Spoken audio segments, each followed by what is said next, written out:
আমার চ্যানেলের সকল দর্শককে আন্তরিক অভিনন্দন জানিয়ে শুরু করছি আমার এবারের ভিডিও।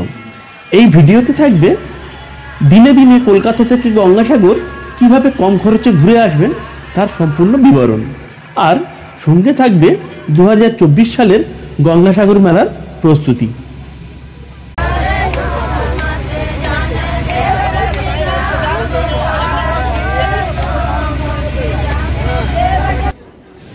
শিয়ালদহ দক্ষিণ শাখা থেকে আপনাকে শিয়ালদহ নামখানা লোকাল ট্রেন ধরে যেতে হবে নামখানা স্টেশন। ভাড়া পড়ে 25 টাকা আর সময় লাগে 2 ঘন্টা 35 মিনিট। তারপর নামখানা স্টেশন থেকে টোটো করে 15 টাকা দিয়ে আপনাকে যেতে হবে নামখানার লঞ্চঘাট। ওখান থেকে 40 টাকা দিয়ে টিকিট কেটে লঞ্চ ধরে আপনাকে গিয়ে যেতে হবে চেমাগুড়ির বেনুবন ফেরিঘাট। সময় লাগে 1 ঘন্টা 5 মিনিট। তারপর ওখান থেকে গাড়ি, শেয়ার গাড়ি আছে, ভাড়া পড়ে 60 টাকা, গিয়ে পৌঁছে দেবে আপনাকে শিয়ালদা থেকে ট্রেন ধরে এসে নামলাম নামখানা। এবারে এখান থেকে নেব যে কোনো টোটো বা অটো ধরে আমরা যাব ফেরিঘাট। সেখান থেকে লঞ্চ পাবো, সেই লঞ্চে আমরা যাব চেমাগুড়ি। চেমাগুড়ি থেকে আবার নেমে ওখান থেকে গাড়ি ধরে যেতে হবে কপিলমুনি আশ্রম। আমি এখন আছি নামখানা স্টেশনে। নামখানা স্টেশন গেট দিয়ে বাইরে বেরিয়ে এলাম। এবারে এখান থেকে আমরা গাড়ি ধরবো, গাড়ি ধরে যাব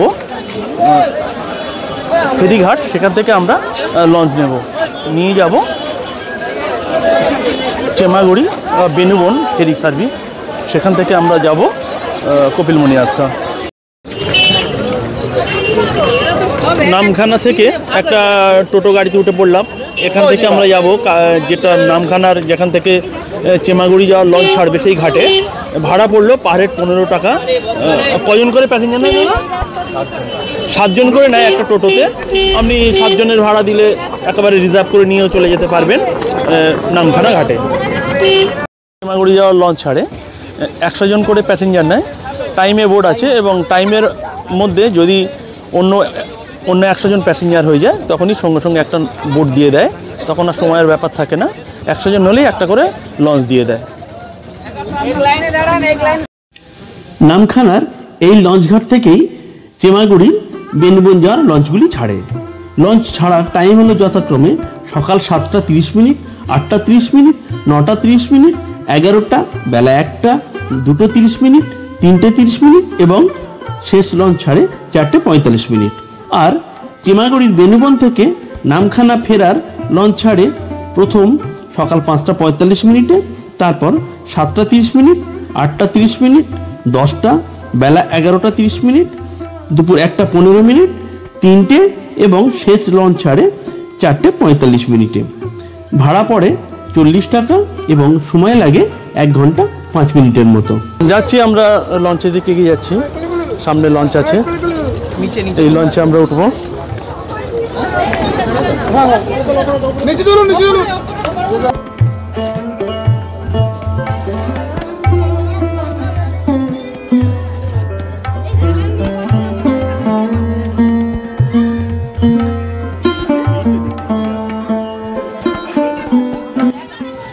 নামখানা থেকে চেমাগুড়ির বেনুবন ঘাটের লঞ্চ জার্নিটা ভীষণ সুন্দর। আমরা নানা রকম প্রাকৃতিক সৌন্দর্য দেখতে দেখতে এগিয়ে চললাম বেনুবন ফেরিঘাটের দিকে। আর একটি অন্যভাবে যাওয়া যায়, যেটি হলো কাকদ্বীপ থেকে। কাকদ্বীপ লট 8 থেকে ভেসেলে করে পার হয়ে আপনাকে নামতে হবে কচুবেড়িয়া। তারপরে ওখান থেকে 30 কিলোমিটার গাড়িতে করে গিয়ে পৌঁছতে হবে গঙ্গাসাগর মেলার প্রাঙ্গণ। আর এই বেনুবন ঘাট থেকে গঙ্গাসাগর মেলা প্রাঙ্গণের দূরত্ব 13 কিলোমিটার।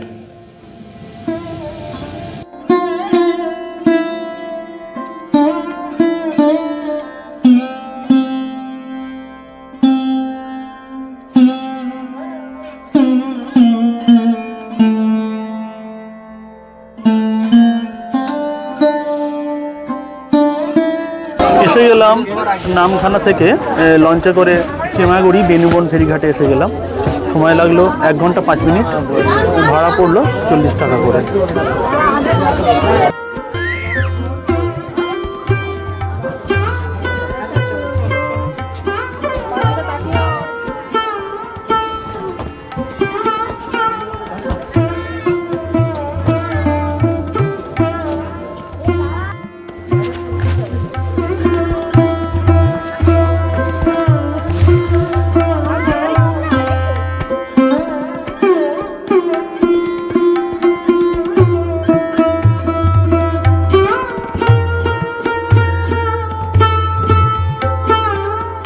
নেমে গেলাম ফেরিঘাটে। এখন আমরা যাচ্ছি গাড়ি ধরবো এখান থেকে, তারপরে যাব কপিলমুনির আশ্রমে। সাজিয়েছে গঙ্গাসাগর মেলার জন্য, দেখুন উপরে লাইট দিয়ে সাজানো রয়েছে। আর এদিকে প্রস্তুতি আছে ডান দিকে।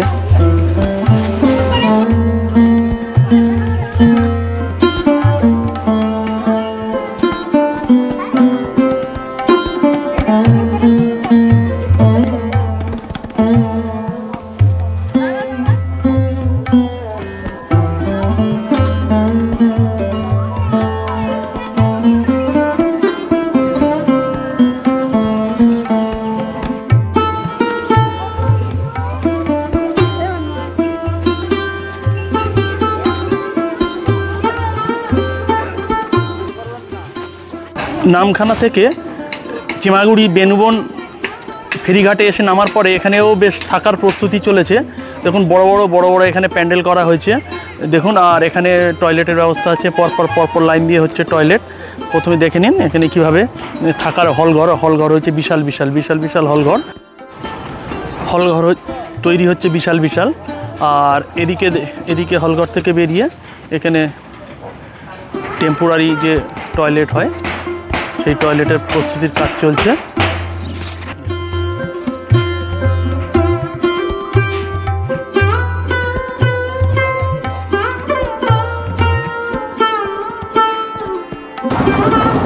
এগুলো এরপরে টোল দিয়ে ঘিরে দেবে। এগুলো তৈরি হয়ে গেছে টয়লেট, জলের ব্যবস্থা। বেনুবন ঘাটে এসে আমরা হেঁটে চলে এলাম মেন রোডের উপর। আর এখান থেকেই নানা রকম গাড়ি ছাড়ছে, ছোট গাড়ি, টোটো আছে, ম্যাজিক গাড়ি আছে। এই গাড়ি করেই যেতে হবে কপিলমুনির আশ্রমের কাছে। আমরা এখন যাচ্ছি সেই গাড়ির দিকে। আমরা এসে গেলাম স্ট্যান্ডে। এই স্ট্যান্ড থেকে নানা রকম গাড়ি ছাড়ছে দেখুন। গাড়ি দাঁড়িয়ে আছে, ম্যাজিক গাড়ি দাঁড়িয়ে আছে এদিকে। এইগুলো যায়, শেয়ারেই যায়। আর এখানে দেখছেন এই বিশাল স্ট্যান্ড। এদিকে রয়েছে টোটো, আমরা এখন কোন গাড়ি যায় দেখি। সেইভাবে তাড়াতাড়ি একটা যাওয়ার ব্যাপার আছে, কারণ আবার ফেরার ব্যাপার আছে। এটা হলো গাড়ি স্ট্যান্ড। এই বুথ থেকে আপনাকে গাড়ি নিতে হবে, এরাই আপনাকে গাড়ি ঠিক করে দেবে। ম্যাজিক গাড়ি আছে, মারুতি আছে, ইঞ্জিন ভ্যান আছে, সবই ভাড়া 60 টাকা করে। কিন্তু ইঞ্জিন ভ্যানে 5-7 জন নিয়ে ছেড়ে দেয়। আর ম্যাজিক গাড়িতে 10 জনের মতো ভাড়া দিতে হয়। আপনি একেবারে আপ অ্যান্ড ডাউন করতে পারেন, বা শুধু আপ করে নিতেও পারেন, বা শুধু ডাউন করতে পারেন।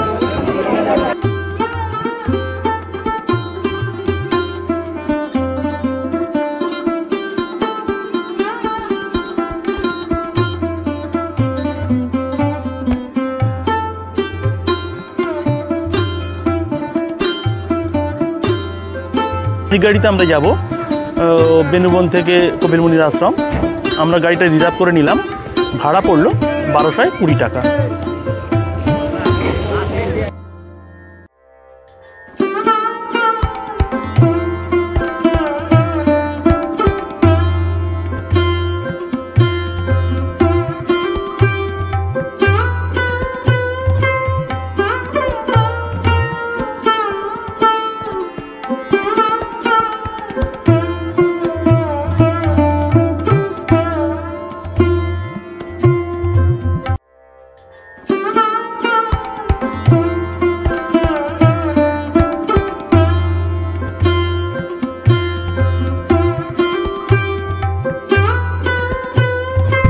আপনাকে বেনুবন ঘাট থেকে এই সাগরের যেটা কপিলমুনির আশ্রম, অন্য সময় প্রায় কপিলমুনির আশ্রমের কাছাকাছি গাড়ি চলে যায়, কিন্তু মেলার 1 সপ্তাহ আগে থেকে মন্দিরের কাছে গাড়ি ঢুকতে দেয় না।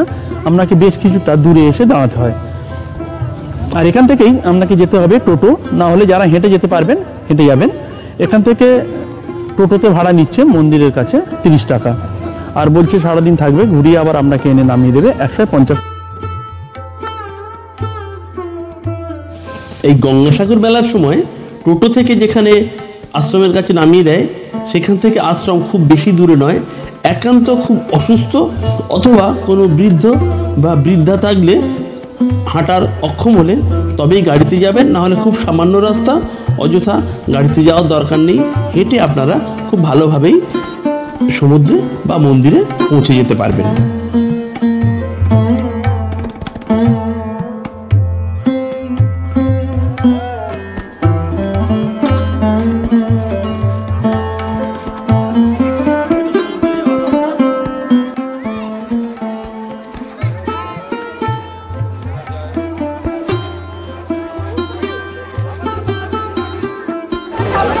দেখছেন সাগরে আজকের 7 তারিখ,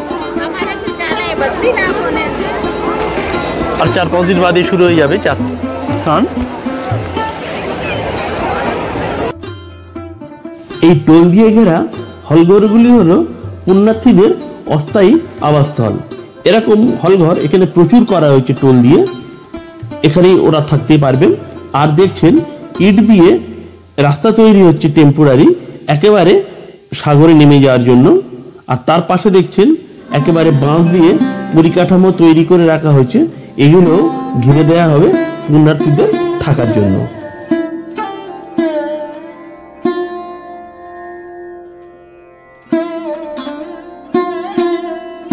ত্রিফলা লাইট দিয়ে সাজানো রয়েছে রাস্তা থেকে সাগরে এসে স্নান করার জন্য। তারপরে আপনাকে যেতে হবে মন্দিরে।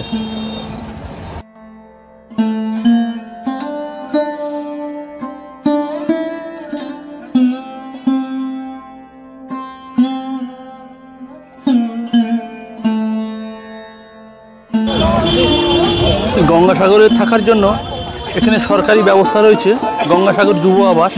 এখানে থাকা যায় আগে থেকে অনলাইনে বুক করে। এছাড়া বিভিন্ন রকম হোটেল আছে, দেখাতে থাকবো, দেখতে থাকুন। এটি হলো যুব আবাস গঙ্গাসাগর।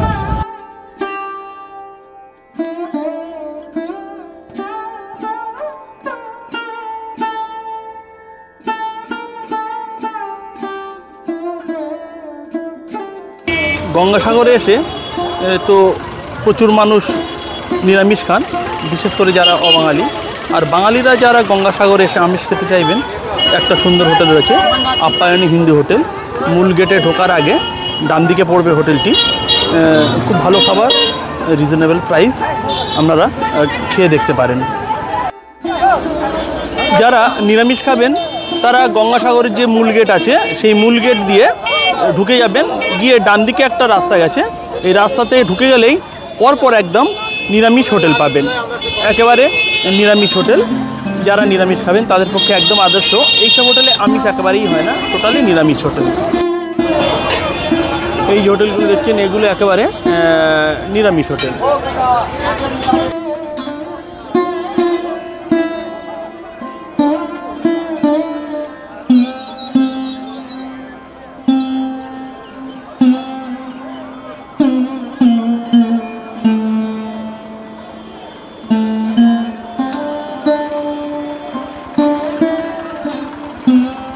মূল গেট দিয়ে এসে আপনাকে এইভাবে এসে বাঁদিকে ঢুকতে হবে মন্দিরের মধ্যে।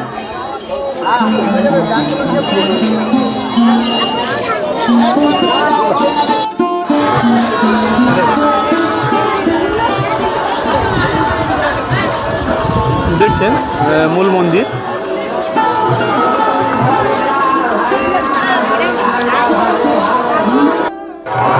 দেখছেন মূল মন্দির, কপিল মুনির মন্দির যেটা।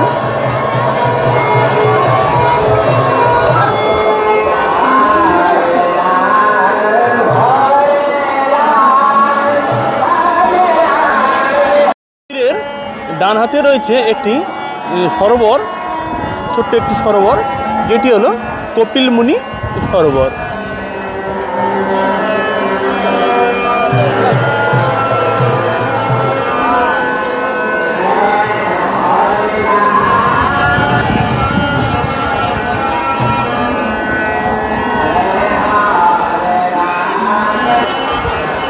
এটি হলো কপিল মুনি সরোবর।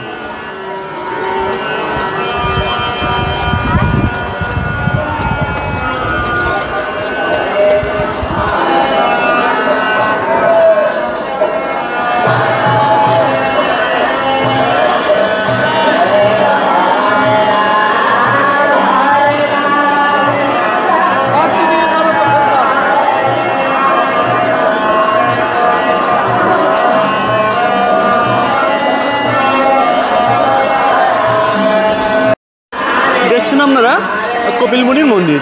আমি দাঁড়িয়ে আছি একেবারে কপিল মুনি মন্দিরের সামনে। মন্দিরের গেট দিয়ে মন্দির ক্যাম্পাসে ঢুকেই একেবারে বাঁদিকে পাবেন একটা নাট মন্দির, নাট মন্দিরটা।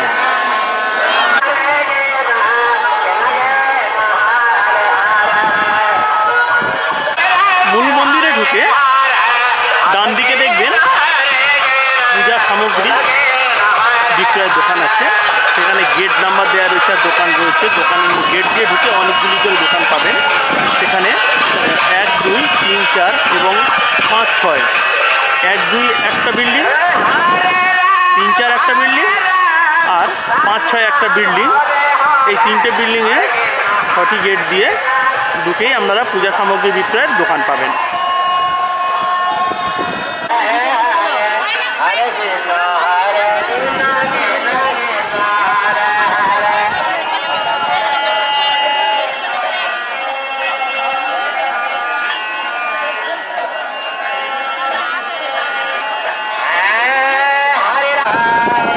মন্দিরের ডান দিকে পাবেন নানা রকম পূজা সামগ্রী বিক্রয়ের দোকান, আর মন্দিরের বাঁ হাতে পাবেন নানা রকম নিরামিষ হোটেল।